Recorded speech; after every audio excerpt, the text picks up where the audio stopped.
Alex, thanks so much for taking the time for joining me on the podcast today. Thanks for having me. Yeah, so we are recording at Power Park Fitness in Spring Branch, Texas. I told Jerry I'd give her a quick shout out on the podcast to let her know that we were here.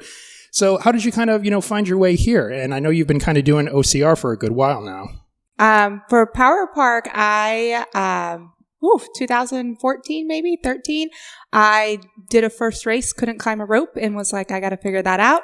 Looked up a place that they actually had this spot, but it was different. They didn't have the indoor gym or anything like that.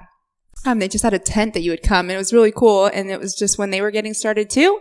Found it. David taught me to climb a rope, and that's how I found this place. A tent? And they had ropes set up in there? Well, no, they had like the ropes and everything outside, but like their main office was still just like a little tent.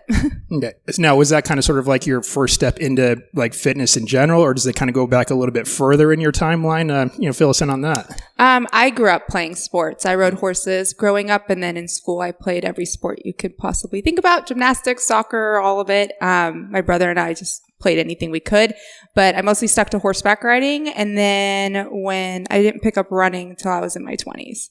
So you're here from Texas originally then? No, I grew up in South America. I was born in Colombia, but I was born and raised all over South America. And then I moved to the States when I was like 16, 17. And what was that transition like? 'Cause I didn't know that about your story. I didn't know that you came all the way from South America. Yeah. Well, my dad's American. We're just in the oil business. And the transition was different. I mean, America is a lot different. And like homes aren't enclosed, like down there, there's gates covering your front yard. And here everybody's yards are open. And then school was different. I went to private schools. So the schools was really, really small. And here the schools were huge. So at first I had gone to Reagan High School, but the class was like 2,000. I told my parents I couldn't do it. So we ended up moving to Bernie, where there was like a smaller class. Okay. So now growing up mostly in South America, did you like come to the States at all like during that time, or would every you summer?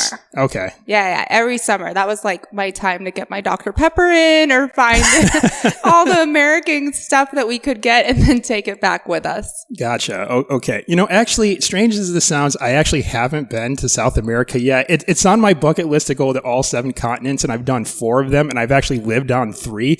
But so far, South America has eluded me. I feel like it's one of those things where it's close by, so I feel like, oh yeah, I'll get to it eventually. It's right there, more or less, but I still haven't made it there yet. Oh, that's crazy. Yeah. So I lived in Peru, Venezuela, Ecuador, Bolivia, and Colombia. Do you have a favorite? Peru was probably the coolest. Like you could go the mountains, the beach, the rainforest, basically anything you wanted all in one country. And then Machu Picchu is also there. Incredible. Which is on my bucket list for sure. It's like, I don't know if I told this to you when you and I were connecting, but I'm an archaeologist by day. And I feel like along with like the Great Pyramids of Giza, Machu Picchu is probably like one of those must-see places for an archaeologist. So yeah. And the Nazca lines, that's really cool too. What are the Nazca lines? So there are lines that are in the sand that you can only see from a plane. And there's like a monkey, and they say that aliens somehow did them. Okay, I know what you're talking about now. So yeah. So cool, right? Well, I wonder, why is it always the answer is aliens? Like all of a sudden, it's the same thing with the pyramids in Egypt too. It's like, oh yeah, those stones are so heavy. There's no way, a bunch of humans could lift that somehow. But, as, kind of with your story and other athletes like you, humans are capable of amazing things. So, don't write us off that quickly and say it was extraterrestrial help, They do always say that, don't they? All right. So when you kind of first started venturing into the obstacle course racing space, take us back a little bit here. And what was like the first time you set out to compete? Like, what was it, and what did that sort of entail? So when I was coming to Power Park, I met some people here, Matt Willis and Spencer and a couple other people. I didn't know that there was a competitive space in that sport. So I didn't know that they had elite races and that you can compete in it and so forth. And so they were telling me all about it. They all also trained with a specific coach. And so I was like, well, I got to figure out who he is. And so I called Yancey Culp, who's my coach till this day.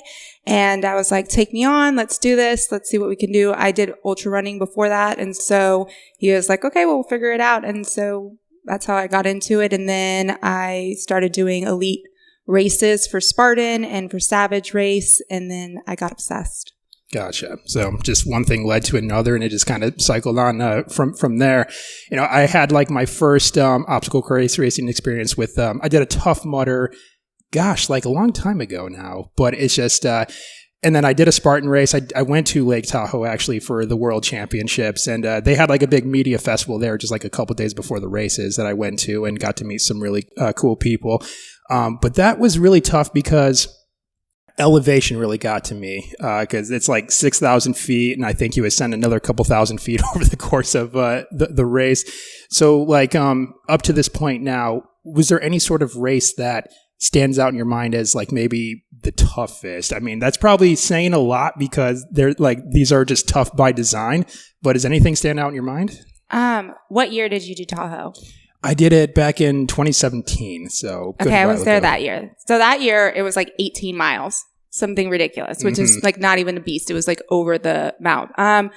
So Tahoe 2019 was probably one of my like top races. It's hard. It was snowing. They decided that we would still swim in the lake at the top of the mountain. Of course they did. They did. So they have like a ratio of choosing the air temperature to water temperature, whether we can get it in or not. And so they were like, nope, you're still good. So you figure it out, which is cool. We had to carry a bag, and like I took my jacket off, stuffed it in it, swam, and then I was able to put my jacket back on, still not wet. So that was kind of cool. We just had to improvise with it all. That one was really tough. And then I would say World's Toughest Mudder in Atlanta. That was rough. 24 hours, and it was 22 degrees. Everything was frozen, and I just like felt so cold for so long. Wait, now, okay, so 24 degrees, 24 hours, those numbers match up scarily. Like similar. Right. So now, did this also involve, I mean, I would imagine so, the same thing, the water immersion and all that stuff. Did they pull that in there too? Yeah, so they have, so I don't know if you know anything about World's Toughest Mudder, but basically it's a loop of 6 miles, 5 to 6 miles, and we do it as many times as we possibly can in 24 hours. We usually start at noon and it ends the noon next day. And there's water, but they open like their big obstacles as the day goes on. So you'll have like at first you'll have a speed lap, and then as it goes on. So at midnight they opened up the 80-foot jump into water, and so there's wetsuits involved. There's lots of food. You're like a car, NASCAR. You come in, your crew just stuffs you with food and hands you things, tells you what you're doing and need to do better, and then you go back out. Wow. My goodness. 24 hours. But people are doing this though. And, it's interesting kind of in this day and age that, people are seeking hardships like that. Like people are paying like good money, probably like spending vacation days from work to go, do these things. So what continues to drive you like this, to seek out like all these challenges? I mean, like what's your inspiration, motivation, whatever word you want to use for this question? So, I just like to be better every day. So when I first came on the sport, I would see girls and I would be like, finish 10th place. And I was like, okay, whatever I need to do to be in the top. So I would look up their times. I would figure out, okay, this is where my running's at. This is where their running's at. And then I would close that gap into the point where I'm there with them. Right. And so then in the last couple of years, I've gotten to the point where I'm able to hang with the top girls, and we would go around doing the series. And, so that's what motivates me, is just to keep being better every single day. And then I am a mom. And so I've been a single mom for 15 years. And part of it's my way of putting myself first for a second before I like go and be a mom. So I get to like get all my wiggles out and then go do what I need to do.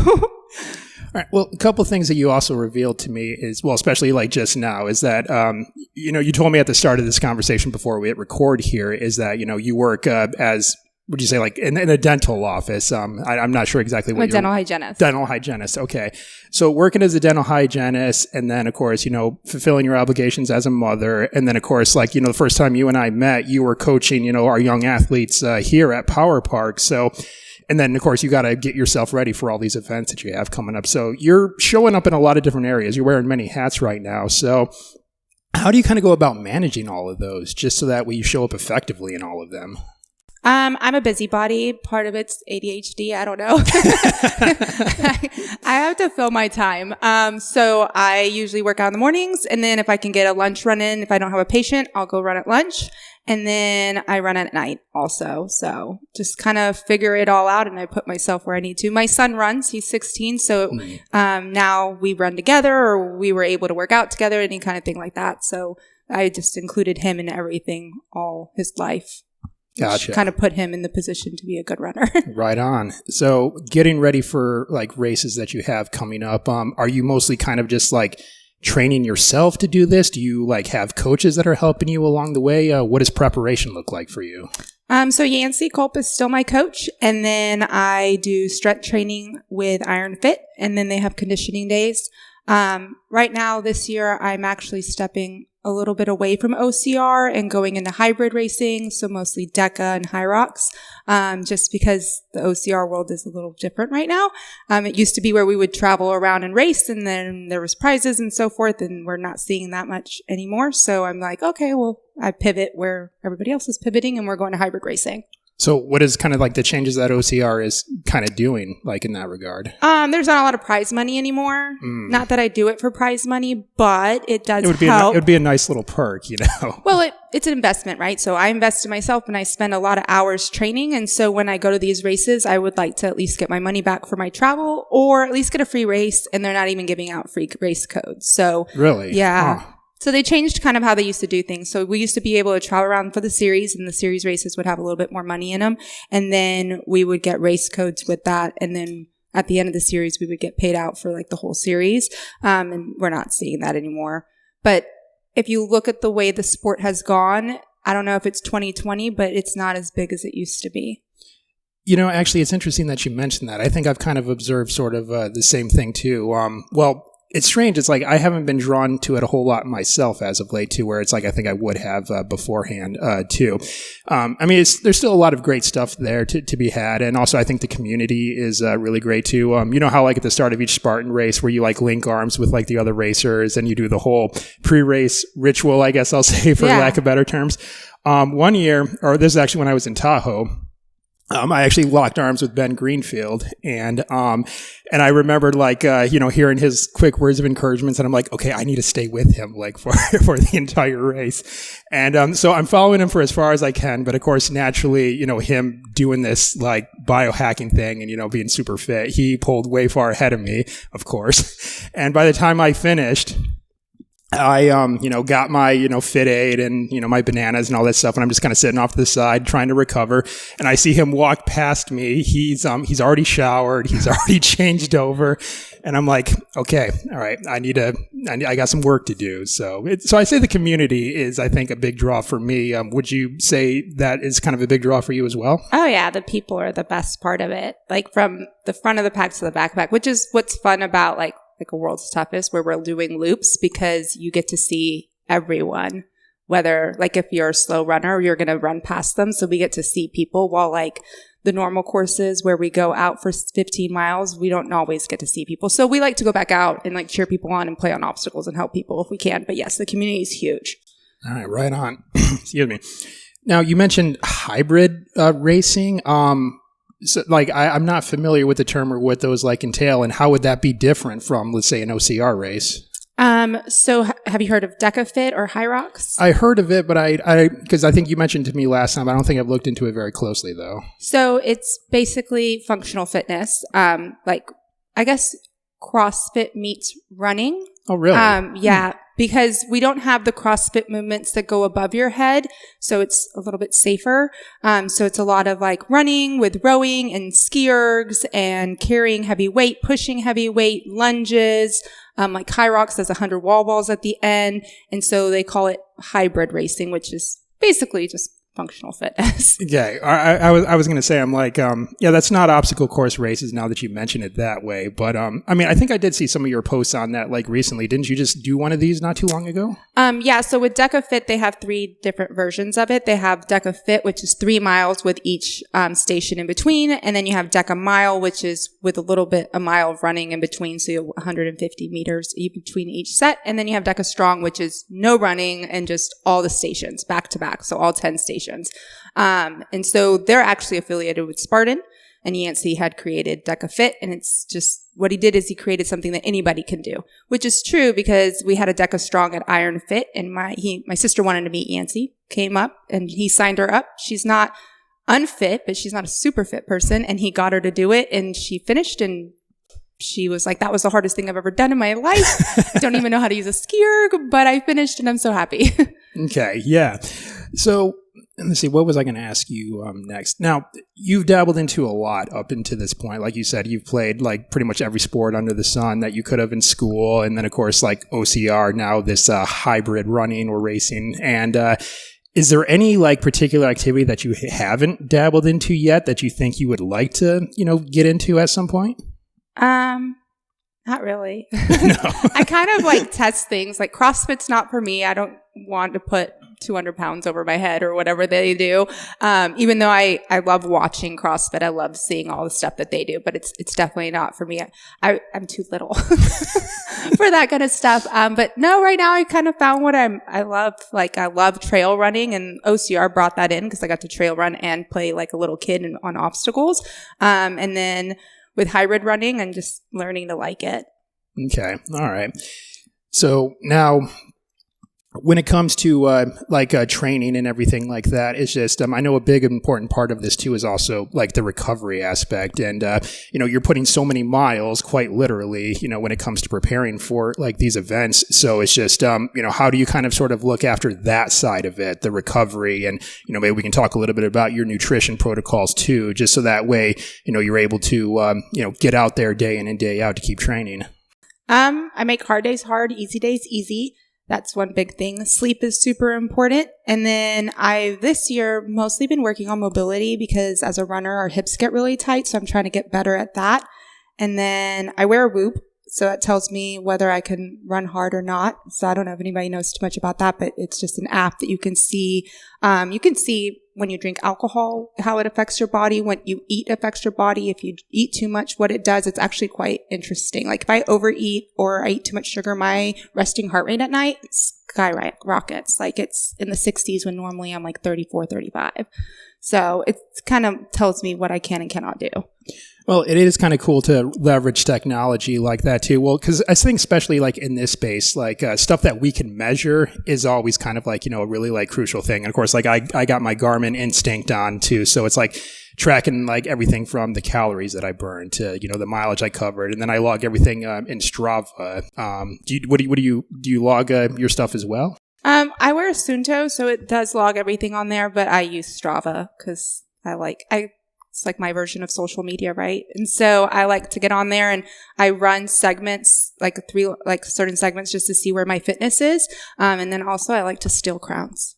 Steal crowns. Yeah. So if you have a segment, like the loop out here has a segment, if I am the fastest of all the girls, it will alert whoever the person was and sends them an email. Someone stole your crown. And then you can also take the overall one for like the men and the women, and then it gets an email. So it's just fun. Well, that competition and even I said to some degree accountability too. Like if you actually like get that notification that someone stole the crown from you, I think that's just like, well, I better get out there then. I better make sure I get my workout in and everything like that. So that, and you make good training partners. There was a summer where a local Olympic marathon trials girl would go and steal crowns from me, and then I would go steal them back. And then we went back and forth on Strava, and then we became friends from it because I was like, well, we might as well run together since we're just like going back and forth stealing each other's grounds. So right on. So what are some of your like favorite places, I guess I'll say, that you traveled to for this? Because I know we talked about, you've been to Tahoe, and I know there's been a few other places that you've gone to. I don't know, do you really get a whole lot of time to go out and explore like places that you travel to compete in? Oh yeah. So I don't work Fridays. So when I travel, I'll usually take like Thursday off and then race. We race Saturday and Sunday normally. And so then on Friday, I go and explore wherever we're at. So it just depends. And then if we have to travel internationally, we usually have like a week that we get to play around. So Mexico, I went there 2 years ago. That was super fun. We went up to the mountains. I live anywhere in the mountains. Like that's my favorite thing. So even though I don't live at elevation, I'm able to train in the heat, which will actually simulate the same with your red blood cells. Oh, really? It creates more plasma, not really red blood cells, but you can not suffer as bad. So a lot of time heat training it's like the poor man's elevation training. So I've done hypoxico too, where they put the mask on and it pretends to be elevation while you're on a treadmill. And so I haven't had issues when I go to Tahoe or Big Bear or any of those places, but anywhere in the mountains, I am happy. So Tahoe is one of my favorites. Big Bear is one of my favorites. West Virginia was a really good race. Mexico, that was like so fun. And like, I don't know if you've been to Mexico, but they love sports in a special way that I don't know why in America we don't have that, but like the local people were so excited we were there. They like gave us prizes and cups and they wanted pictures and the media was insane. Like I've never seen as many cameras as I saw at the finish line of just media reporters wanting to chat and talk with people. And so that was really fun. And they're just like so happy we were there. The mayor came out, like it was just really neat. And they did a fireworks show for the award show. I didn't get to make it to the award show. I got third, but I went to Mexico City with my mom to go explore. So very cool. I didn't know that about the heat though, because, well, of course, you know, where there's no shortage of heat down here in Central Texas whatsoever. And that was a tough adjustment for me because I'm from Michigan originally. And so, and my birthday's in December, so I'm a winter child. Okay. And just adjusting to the heat. And then I had a few Texans say that this is probably the hottest summer that they've ever endured, like ever. This last summer? This last summer. We say that every year. I just want you to know that. Like this summer, people are going to say the same thing. This is the worst. We just didn't have a lot of rain this last summer, so that's what made it the worst. Right. Well, and then I've had like some visitors like come. I had a friend come all the way from London to visit me, and I was actually kind of worried about her because it doesn't get that hot in London, and to have her like come here. I was like thinking, oh man, should I like limit our outdoor activities? But everything's outside. Everything cool to see in San Antonio is outside. You have to treat them like toddlers. Like you have to make sure that if they're okay. Yeah, and it's the same thing. I have a couple other friends in the UK. I actually used to live in the UK. That's where I went to grad school. So I'm trying to get like more friends to come visit me. But I'm like, okay, you either need to come in the spring or we just may have to push it back till fall because you're probably just going to be miserable if you come here. This is true. Or indoor activities only. So like on those days when it's either like really, really hot or, you know, I think we all just kind of have days where it's just like we know we should go out and like do something, like especially in this case, we're talking about doing physical training. But like on the days where maybe you don't maybe feel like it, what kind of is going through your mind to make sure you go out there and stay consistent? Well, most of the girls that I race do this full time. And so if they get to go out and they have to do 2 or 3 hours or 4 hours of training, I'm going to do it. So regardless, if I want to keep up, I got to stay there. So. Okay. It really just boils down to that, doesn't it? I tell my son the same thing. Like someone out there's doing one more extra workout, it's going to make them one extra fitter. So you just have to keep grinding. Consistency is the key to the game. Like a lot of people think like key workouts, like what special workouts do you do? And it's not about that. It's showing up every single day, even when you don't want to show up. The motivation doesn't need to be there. It's the discipline. Absolutely. And, you know, I think a little bit of grace comes like with that too, because, you know, when I actually bring myself to the gym, even though I don't feel like it, you know, sometimes maybe when those types of things happens, like the amount of work, like that you're able to do, like maybe you won't put up as much weight with particular exercises as you usually would, but I would still consider that a win anyway, because at the end of the day, doing something is always better than doing nothing in this regard. Yeah, I mean, there's going to be days where, like, you go to do a track workout, let's just say, and, like, you don't feel like going super fast. But if you just show up and, like, do a little bit, even if your workout was 45 minutes and you only do 30 to 20 minutes, you can check that off. Like, you still exercised. You still moved the needle a little bit closer. Absolutely. So when it comes to eating food, do you have, like, I guess, days off that you take from like the dieting? Like, do you have like your favorite cheat meal or anything like that? Are you pretty dialed in just about all the time? I am not dialed in at all. So right now I'm not as dialed in as I am when I'm in season. So like as the season starts to progress, I'm a little bit better. But I like Oreos and I love tacos. Like that's just my jam. And so I like to bake too. So right now my nutrition's probably not the best, but I'm finally locked in where I'm like, okay, time to start working because 8 months from now is DECA World Championship. And so time to get that all together. So when it comes to like dialing in nutrition for an obstacle course race, do you have like calorie goals that you set, or is it not really so much about the calories? It's just as far as like what you eat? What does that look like for you? I eliminate a lot of the sugar and processed foods, and then just really a lot of protein shakes. Wake up, protein shake, eat lunch, protein shake, go to bed, protein shake. Because if most people do their research, you can only process so much protein. So a lot of people are like, oh, I'm going to eat this huge steak and have a protein shake. Your body can't process both of those. So you have to like do it throughout the day. But as a woman, we don't drink as much protein as men do, but you need your body weight in grams. So 1 gram per pound of body weight. Yeah. Then. So that seems to be pretty standard across the board, like regardless of whatever physical activity you do. I think that's just a regular wellness like thing I'd say to do. But women don't normally do that, which is crazy. Like if you were to ask, like I asked my mom or my sister, like how much, but they're not taking it. And it's actually really hard. Like this last year I paid attention to it, and I watched my physique change dramatically the moment I started taking in more protein. It was really cool. Like I always have somewhat of abs from lifting, but like they just pop out more, and my muscles started to show more, and just like it was really neat to see my body change just from paying attention to drinking or eating more protein. And how do you go about tracking that, your daily intake of protein? I mostly do protein shakes like BPN cinnamon roll. Like I love cinnamon rolls, so that's my way of getting it. So I do that. I do a lot of shakes, and that's how I track it. I just put everything in MyFitnessPal. Okay. All right. Yeah, that's what I was wondering, if you use an app or something along those lines too. So when it comes to like protein powder, well, I do like BPN as well. So I'm glad that you mentioned that. I've been following Nick Bear and everything that he's done for a long time, but I'm very basic. I just like just plain old vanilla and everything. So with maybe the occasional, like, I'm more of like a fruity guy. That sounds strange, but it's like chocolate whey protein. It's never been my thing. I don't like the chocolate. It tastes like chalk. Like if I ate my bag of chalk that I climb with, that's what it tastes like. But the cinnamon roll, if you haven't tried it, it's like vanilla with cinnamon. It's so good.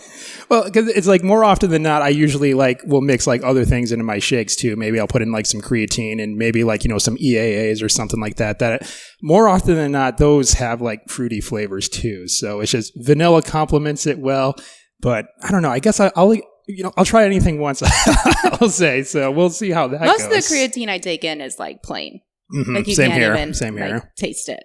That's another thing that's like game changing. I don't know if you listen to much podcasts, but there was one on Whoop that they did on creatine and how important it is. And like, if you don't go out there and start taking it if you're not physically active though, because that's what he was saying. Like you can't just take it and sit on the couch. Like you actually have to move your body, but they have like studies where it can over time go through your brain blood barrier. And I thought that was super fascinating. And then also it helps older women with like less hip breaks when they're older. Mm-hmm. Yeah. Well, and of course, creatine is like the most studied supplement like out there today. And I remember when I was in high school, like growing up, there was like a little bit of a bad rep behind creatine because I think a lot of people like lumped it in with like steroids or something like that. I'm not sure where that came from or how widespread like that assumption was, but it was one that I've heard. So I held off on it for a long time because I associated it with steroid use for whatever reason. I can't remember where I heard it from, but it's one of those weird things how you hear something and we see this across like the board with like many things in like the health and nutrition space where it just sticks for some reason and it's hard to veer away from it. Well, on the women's side, you always hear, oh, it'll make you gain weight, which is not true. What it does is it creates more hydration in your muscle, which makes you a little bit puffier, but your muscle's hydrated so it can work better. So that's where women get that rep for it. But I also think that you probably heard that because there are supplements that if they get tested, because they run it through the same machines. Like that's why you have to be very careful with the supplements that you choose. Mm-hmm. Like BPN is clean, so you know that that's good. But there's some that they mix it with the same machine that they probably made steroids in. So you test positive. I didn't know that. Yeah, okay. You have to be very careful with your supplements. So with obstacle course racing, we get tested by WADA. Oh, really? Mm-hmm. So Tahoe 2019, they like walked me off the course because I got fifth and I had to go pee in a cup with someone watching me. I'm like, can you turn the sink on? Like, this is awkward, but just a little bit. It was the strangest thing in the world that I have ever experienced. But yes, we get drug tested. And so one of them is the supplements that you take in, you have to be very careful with it. And so when you just go pull something off the shelf, if they made it like not saying that China's bad, but they just made it in China. And they sometimes also do fillers in your protein or fillers and things just to make things feel heavier. Mm-hmm. And it's not pure of whatever you're supposed to be taking in, which is kind of sad. Right. Well, going back to BPN, obviously, like they have pretty stringent testing with their products, and what was it like in Informed Sports? Like I'm trying to think of like what it is, but they definitely have like that stamp on all their labels showing that they've passed everything that they need, like, or they're banned substances free and everything like that. And I know for like in his case, he was a former Army Ranger, so he caters a lot to the military market. And I was in the Marine Corps. Yeah, we got tested, like surprise tested, like on a quarterly basis. So it was one of those things that, we got to be careful what we take in too. So yeah, so that's where I always tell people, like, it's nice that you can go to HEB and buy something, but pay attention and do your research because you don't know what's in it. Yeah. And then, sometimes that may involve maybe a little bit more money too. I mean, if you want to go the supplementation route, because it's a very, very saturated market, and you could probably find like protein powder and creatine and all these other supplements like cheaper than you might get elsewhere. But, like you talked about, we just don't know what that stuff's been run through and, where it came from, where the ingredients are sourced. So kind of be a little bit careful out there. Yeah. Yeah. Especially if you have to get drug tested. Yes, very, very, very much so. Now, with what do you have on the horizon for this year? I mean, what do you see in the future? Is there anything in particular that you're preparing for right now? So I just ran Deca Mile and Deca Strong this past weekend. I actually surprised myself, so I got a minute PR on both of them. And oh, nice. Yeah. And then my friend Brandon, who owns a gym, we partner up for the partner. And so we set a world record for the team mile race. And so we'll just kind of keep snowballing that through the year and just hopefully keep getting better. But I decided I want to run my fastest 5K, fastest 10K, fastest half marathon and this year. And then I'm going to try to run a road marathon, which I've never done before, and just see how that goes. But I do have a goal for it. But I'm going to do that in the fall. And then, just keep trail racing. That's what I normally like to do. So doing the fastest 5K, 10K, and half marathon, do you think you can achieve that all in one race? So my 5K, 10K, I actually want to do in one race, but we'll see. Like, I feel fit, and then sometimes I don't feel fit. And so that comes with the games of like wanting a goal. So there's days that I'm like, oh, I could totally do it. And then there's days I don't want to. So we'll see. And what marathon did you choose to do in the fall? I haven't picked one yet. My marathon roadie friends and I have all been like chatting because I'm like, what's a good one? This is what I want to run. And so they've all been giving me some. All right. Well, I would say do the Marine Corps marathon. I keep hearing that all the time. Yeah, that was the one that I ran. Like 15 years. No, it's been more than 15 years. I was back in the Marine Corps when I did it. I was only like 22, 21 or 22, something like that. So, but that one was a lot of fun because you're going through like the Smithsonian, the National Mall. And so you're seeing all these cool monuments as you're running by. And, it's a large race. It's like 20,000 runners like in that race. I think it's like the third largest in the country, like after Boston and maybe New York, I think. Yeah, I've heard nothing but good things about it. Yeah, so it's a lot of fun. And you also have like Marine Corps officers who are at each mile marker that are calling out times and, giving you encouragement as you go too. So it's really cool. So that one's in October. So I'd say look into that one. I might think about that. So my dad was a former Marine. Nice. Yeah. He went to Vietnam. Never talked about it though. Mm-hmm. I'd be like, what's that scar? And he'd be like, don't worry about it. But yeah. That would be pretty cool. But it is on my idea list. Okay. So we do have something that you haven't dabbled into. Well, I'm going to say you haven't dabbled into it. Of course, you dabbled into running, but, this is just like a new string of it, I guess you can say. So yeah. So I've done a lot of marathons on the trails. I've just never done it on the road because I get bored. Like, I don't know if you ever ran a long time on the road. It just gets kind of boring. While on trails, there's like new rocks, new trees. You're always having to pay attention where you're stepping. It's a little bit different, but I'll learn. Yeah. There are some really great trail networks here in especially in North San Antonio and also here in Spring Branch where we are too. I actually just last night I went to the name of the park is eluding me. A friend took me there. It was in Dominion and Friedrich? Yes. And you just went there? I went there yesterday. That was your first time? Yes. Oh wow. Okay. And of course he took me to he's an ultra runner too. He's done like the 100-mile crazy long races, and so he took me to like the level 4 rated trails just like right from the get go. And And I know exactly what you mean, that those runs aren't boring, because it's like you pretty much have to be dialed in and focused at all time. Otherwise, you're either going to trip over a rock or you're going to stumble over a protruding root or something like that. So it was very fun, and it was very exciting too. And it's also just, you're out in nature. There's no cars whipping past you or anything like that. You're just in it. And I don't, for some reason, people always are like, oh, be careful when you're out there. I feel safer on trails than I do when I run on the road as a woman.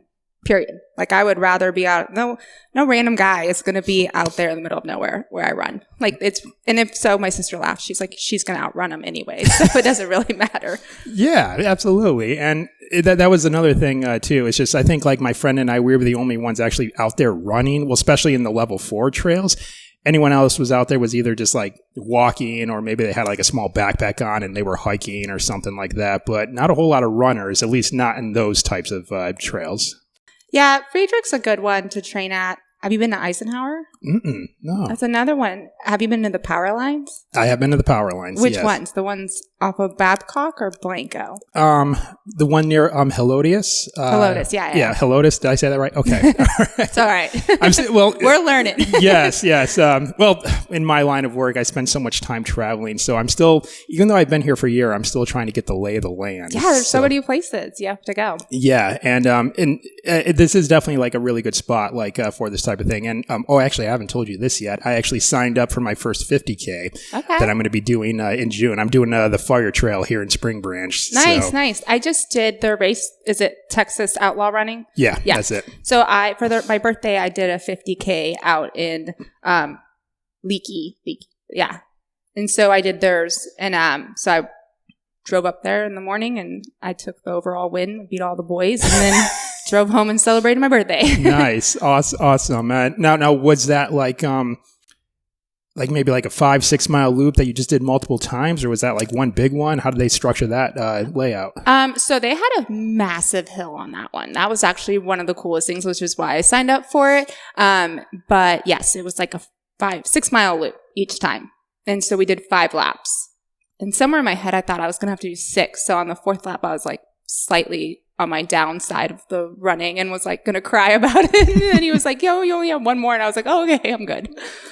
Do you think you find yourself leaning more towards like ultra racing on trails versus like, let's say, the hybrid running in the OCR? I mean, what's kind of the ratio of competition for you look like? I definitely love ultra racing. And so I'm planning to get back into that world. I've gone into where, I was doing the sprints and the supers and the short, more distance fast. So that's one of the reasons why I'm trying to get my 5K, my 10K all down, because now the ultra world is fast. People are running fast for like Black Canyon and all these races that, lead up to Western States or any of those bigger league races for the 100 miles. And so I'm trying to get myself faster so that I can go in there and transition and be right there so I can compete. Transition to 100 miles? Is that what you're thinking? Yeah. So ultras. So anything from 50 miles to 100 to 50 Ks, I like it. I do well. And also, I'm not a spring chicken. I'm 39. So I'm like, know that at some point I'm not going to get any faster. But ultra racing, this is the prime time for women. Like definitely going from 40 to 45. It's time to do it. That's what I've heard. And because it's like when I do see a lot of like ultra racers, even whether it's on social media or anything like that. And I did crew a buddy of mine. He did the Crazy Desert up in why can't I think of the name? I swear no. I'm not very good with remembering names of places that I go to sometimes, but that was like in March of last year, and it was like west of Austin a little bit. I can't remember what the name of the Big Ben. No, it's I don't know. I'm sure I'll probably message you like after this and be like, oh yeah, that was the place. And yeah, but I'm like looking at all the runners there, and a lot of them were older, like I would say some of them look like they were probably in their like mid to late 40s, maybe early 50s or something like that. So it's just that's kind of like a cool thing, to think about. It's just that if anyone gets into this space, you could probably keep at it for a good while. Oh yeah, and it's getting younger too. Like you're slowly seeing younger runners come out of college and go into the space, but you still have the space for older people, which is really cool. Awesome. It's a forever sport. Yeah. And now, for anyone who may want to venture into this space, I don't know if this was something that you faced when you kind of started, but it's just, I think some people, and this may even apply to just like fitness in general too, where it's like some people would be afraid to maybe even step foot in a gym because if they're new, they may be worried about like looking incompetent or, just wondering if everyone got eyes on them or everyone's judging them or anything like that. Was that something that maybe you've experienced or dealt with at all? And if so, how did you kind of manage that? I have never experienced that. But if you do, you're at the wrong gym because most of the time people aren't paying attention to you. To be honest, we're all in our own heads. And even though we might be looking at you, we're thinking about something about ourselves. We're not even thinking about that person. But honestly, just go online if you feel uncomfortable, find a space for you, find a friend, look stuff up and go. Learning is trial by error, right? So if you feel like you're going to look dumb, let yourself look dumb. You'll learn from it. Well, then chances are, a lot of that stuff won't even come to fruition too, because I've kind of found as I've ventured into this, it's just, I've never, I can't even think of a single time I've gotten ridicule for someone who is doing or has done the thing that I'm trying to learn how to do for a while. It's just, if I ever do get ridicule, it's usually from someone who's not doing what I'm trying to do. And so, but it's just those are the people that are like the most helpful, the ones that have actually been doing it for a while. Cause I think they just know what it's like to be a beginner because they probably felt the exact same way. Yeah. Well, I mean, so I guess I've dealt with it in more social media settings where like someone will post a video or something and then the comments, like people go commenting and saying things and you're just like, okay, like you're sitting on the couch while I'm here working out and you're going to make a comment, but you just ignore it. Mm-hmm. Yeah. Well, and then, I've had similar conversations with like other people in the fitness space when they get comments like that. It's always coming from someone who has like no picture, like no followers, no nothing. It's like they just create an account just so they can go and just try to make fun of anyone. It's just like, well, what are you afraid of? I mean, just show yourself if you want to be so critical. So, well, and some things are weird because like when you do fitness and then you're trying to like, especially in racing, when we're trying to be faster at things, your form might not be there every time because you're trying to move or you're compromised from something before. And so someone's judging like 2 seconds of your race and you're like, let it go.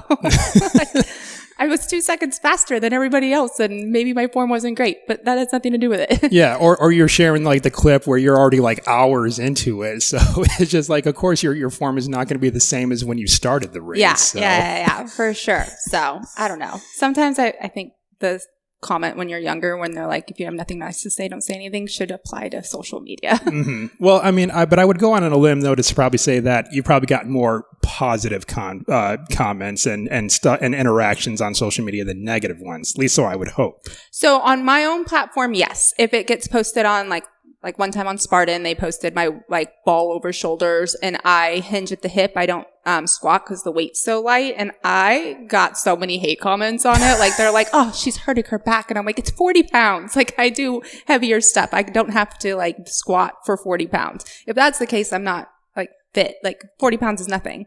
It's like a child. And so I was like, I'm not going to squat down every time to like put it on. So I got a bunch of hate, but I'm not scared on social media. So I just went back and said like, talked back to them. Well, yeah, it seems like, I think like my philosophy, not that I get like a whole lot of hate on my own platform, but it's just like everyone will only just get one if I comment like at all. And well, it's just like, I always, the way I kind of like to look at it is, I kind of have some pity for people who do stuff like that because, I mean, I think anyone who is in a happy and fulfilled state and, they're not going to do stuff like that. It's like, there's no correlation there between like, being fulfilled and at the same time, like trying to spring hate on other people. It's just so, yeah. That's how I look at it, really. And if you're trying to be constructive criticism, DM me. Send me a message and like privately say, hey, like I think you could do this better. Or that. I'm not scared of that either. Like we can talk about it, have a conversation about it and tell you why I'm doing what I'm doing. And then I'll explain it to you and I'll take in what you say. But like people that go and do it or they hide when they do it, but you can now hide comments. So sometimes I just do that if I don't like something.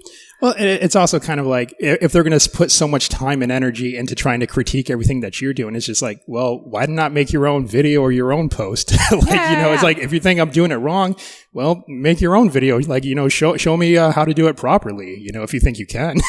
True. But then I think the part it scares people from posting, like someone who maybe not has like are super fit and they just want to post a video because they don't want to make comments. Like, just post it. Nobody cares. Like, just do what you do. People are going to support you. That's what you want. You want the people who are going to be like, yeah, that's awesome that you got out there. Yeah, absolutely. And, I did dabble into CrossFit a little bit in the past, not really quite so much like anymore. This is when I was like living in the UK because there was a box close to my flat. The Brits call it a flat, not an apartment or anything like that. And there was this one girl there. It was like her first day. And, she was just kind of like getting not just into CrossFit, but like in fitness in general. And of course, like she like was like last on the run. She had the lowest scores on all like the lifts. And I'm not saying that to be critical of her. It just, was what it was. But I still went up to her at the end of it. I'm like, hey, good work today. And she's like, but I finished last in everything. And I'm like, well, you still outlapped everyone who stayed home on the couch today. So give yourself some credit for that. The other people don't understand is we all start somewhere. So like when you see someone at the gym who's just like crushing it, at one point they weren't crushing it. Like they started somewhere too, like just with running, I tried to explain to people, like I used to not be able to run a mile. Like I would be like, there's a sign, we're going to run to it, and then now I do ultras. Like it's just one of those things that you don't see all the work behind it. And so people forget that. So that's really cool that she showed up, but and also I always say this, someone has to be last. Yeah. At any point, someone has to be first, someone has to be last, and someone's middle of the pack. Like that is just the nature of life. Right. Yeah. And if anything, it's like, don't let that be a defeating thing for you. Just be like, well, if I finish last today, well, what can I do moving forward from this so that way I'm not last next time, Yeah. Like at that point, it's figuring out, okay, well, what am I going to do better? And then going home and doing your homework and figuring it out. Like that's what's going to make you a better person. Absolutely. Now, when I first learned about you, it was from the record board that we have inside at Power Park. So for anyone who doesn't know, and I'll just talk Power Park up a little bit more here, but there's a 1.5 mile long obstacle course going along the property here. Of course, we got the actual gym part, and you and I are recording in the party room here. Good community here at Power Park, of course. So, but you hold the record for doing 20 laps around that thing, which is literally an ultra marathon. Like that's about 50K. If I'm doing the math in my head right now, it's about 50K, and it's an obstacle course. So at the time, the laps were 1.7. Oh, okay. 1.7 miles. So that's a good length. Yeah. All right. Can you take us back to that day? When was that? And just like tell us like like when did you start this? When did you finish? Give us the details. So I'd come out here all the time, but back then I'd come out here like every weekend, like all the time. And we would do like 5 or 6 laps with my friends, and we would have a good time, and we're just like practicing obstacles. And so somebody from Dallas came down, Luke, and he did 18 laps. And I was like, oh, you can't be on my stomping ground and beat me. So I set up for Saturday. I told David I'm coming out, and I told local people on the group, there's a San Antonio obstacle group. I told them like, hey guys, I'm coming out. If anybody wants to show up and like even 5 hours in wants to help me through a lap. And it was kind of cool. Throughout the day, people randomly would show up and go on a lap with me. And I did every other obstacle for 15 laps. And then the last 5, I did every third obstacle. Gotcha. Okay. So this was an event pretty much, it sounds like. So there's 23 obstacles in the loop. 23, 26. Something like that. I don't know. I lose count. It's just like, I just come up to one and I just do it. So, which I think is kind of a good mindset to have. So you don't like, I think if you like look at it as like a whole, like this one big long thing, it can get overwhelming, but it's just like one obstacle at a time. Just focus on one thing at a time. So. Well, I know them all like the back of my hand. So there's probably my blood on all of them. Yes, absolutely. So, all right. Well, as we kind of start winding down here, we're almost at an hour here. One of the things that I want to ask you, and I ask this with all my guests that come on the podcast, and that is to issue a challenge to our listeners, because we got to hear some of your stories. We got to get some good insights from you. But as I say, that can only take our listeners and our viewers so far. Action has to follow it up in order to go out there and do amazing things. So. With that, what challenge would you issue to our listeners today for them to go out there and start living a more adventurous life? Either 1, go run a trail race, or 2, go do something you don't like doing. Like if there's an exercise you don't like, go do it every day. Just try it. Get better at it. Yeah. All right. Short, sweet, and simple to the point. Right on. All right. So what I have next for you is my final three. And these are another set of questions that I ask all my guests at the end of the show. I like to think that these are fun questions, but maybe that might be subjective, but here we go. And the first of these three questions is, what is your favorite place that you've been to so far? Ooh, I forgot to mention that these could be loaded questions too. Breckenridge, Colorado. Breckenridge, Colorado. Okay. For any particular reason? Or well, you did say you like mountains. So. I went for a race and just loved it. Everything about it. I like those mountain towns. Like you can like walk from your house or wherever you're staying to go eat to the venue to do everything all in like a walk. You don't have to get out of your car. You just drive and go. Just get out and go. Yeah, Colorado is an interesting state. I've been there before to do archaeological field work in Gunnison, which is where the Continental Divide is, like in the state, and that was at 11,000 feet in elevation, and I was like, huffing and puffing. Well, not really at this point because I had been working out west for a while, but it's just I was in awe of just how beautiful that state was. So yeah, Utah's another one. I do like Utah. I went to Zion and I went to Moab as well. So what about you? Salt Lake. My best friend lives in Salt Lake. And Spartan used to have a race in Utah at the ski resorts there. And it's just like amazing. The waterfalls and then the mountains. Like I don't think I could live there because I wouldn't work. I'd be like, I got to go. Yeah. In the mountains. Well, I think Breckenridge is actually a first to come up on the podcast. I'm actually trying to wonder if the state of Colorado in general has come up as an answer to this question. So I don't know, you might be 1 for 1 so far with original answers to these questions. So, but I still got 2 more for you in this final 3. And the next question is, what is one thing on your bucket list that you have yet to do? I want to go to Ireland. And that's on my bucket list. You haven't been yet? I have not been yet. Okay. And so from riding horses, I love it. I also want to go to London because I'm a Harry Potter fan. Don't hate me, people from London, for saying that. Out of all the things to see in London, you go to Harry Potter. Yep. That's it. Okay. Well, yes. Well, as far as what I can tell you about Ireland, I've only been to Dublin. I went to Dublin for my 30th birthday one year.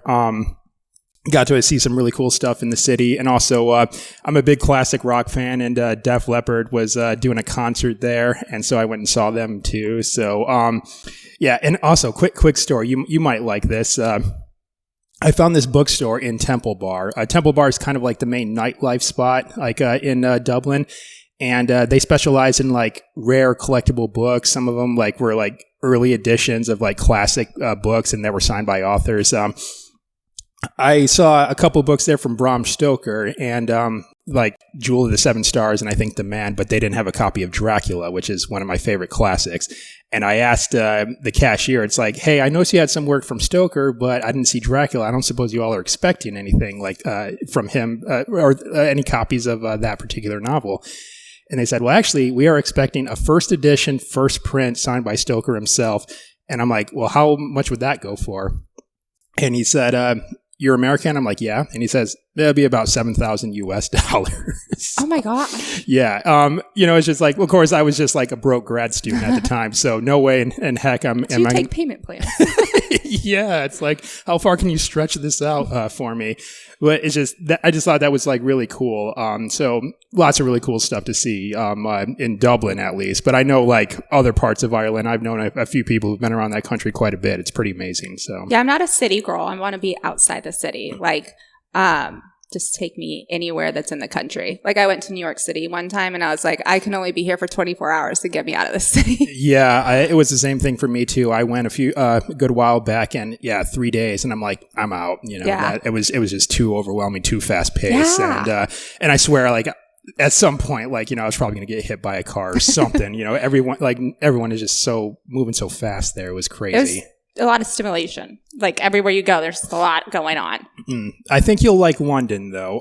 London, it's I wouldn't say it's a chill city by any means. There is a lot of places within London that have a lot of the hustle and bustle, but you can kind of get off the beaten path a little bit. And there's so much to do there. Like I've been to London on like 3 separate occasions, and every single day across all those trips, I had something new to do like every single day. So I hope you find your way there. Yeah, at some one point. day I will.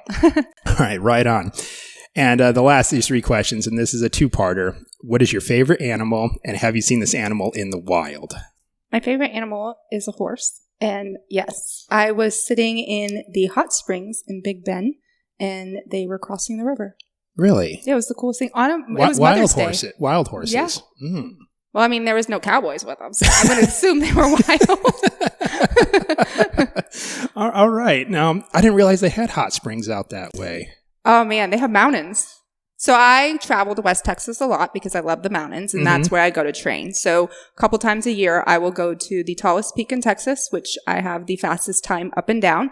And then I will go to Big Bend where the Chisos is, and I will run up and down those. And then on the river, and the other side is Mexico, there is a hot spring. And at the time, they have a male center, and someone created it for their daughter to come and like help heal her body because she was sick. And so he would put them in these springs, thinking that it would make her feel better. But that's what they're there for. And so you can go visit them.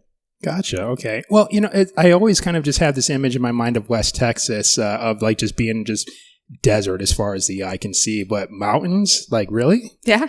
Yeah. They're incredible. Like the tallest peak in Texas is the best mountain area, and the other side is New Mexico. But a lot of people go up Guadalupe Peak, but they don't realize there's Hunter's Peak on the other side, which is also stunning. So we just like to do it. Gotcha. It's a blast. Okay. All right. Well, add another thing to the list for me now that I live in Texas, and I'm officially finally a Texan. I got my Texas driver's license finally, which I shouldn't have put it off for that long, but I have it now. So here I am. All right. Well, Alex, that's it. That's all the questions that I have for you today. But before we call it a day here, where can our listeners and our viewers go to connect with you? So I know you're out there, and I think you're mostly active on Instagram, if I recall, and I guess you're on Strava too. Now that I just figured out. So yeah, how can we connect with you? Strava, mostly Instagram and Facebook. You'll just look up my name and you'll see me. On Strava, I think it's like Alexandra, Texas Ranger. Wait, isn't that also your Instagram handle though? Wait, no, maybe not. No, it isn't my Instagram handle, not my Strava. My Strava is my name. Okay. Yeah, all right. Yeah. Okay. Well, either way, I'll get everything linked up in the show notes for this episode, or if our viewers are watching on YouTube, they can find it down in the description below. So be nice and easy for them to go and find everything. All right. Well, Alex, I want to thank you very much for taking the time for joining me today, and for coming here. I don't know how close you are to Power Park here. Oh, you are pretty close. Okay. Well, I just appreciate you coming in and sharing your stories with myself and the listeners today. This has been great. Thank you for having me. All right. Right on.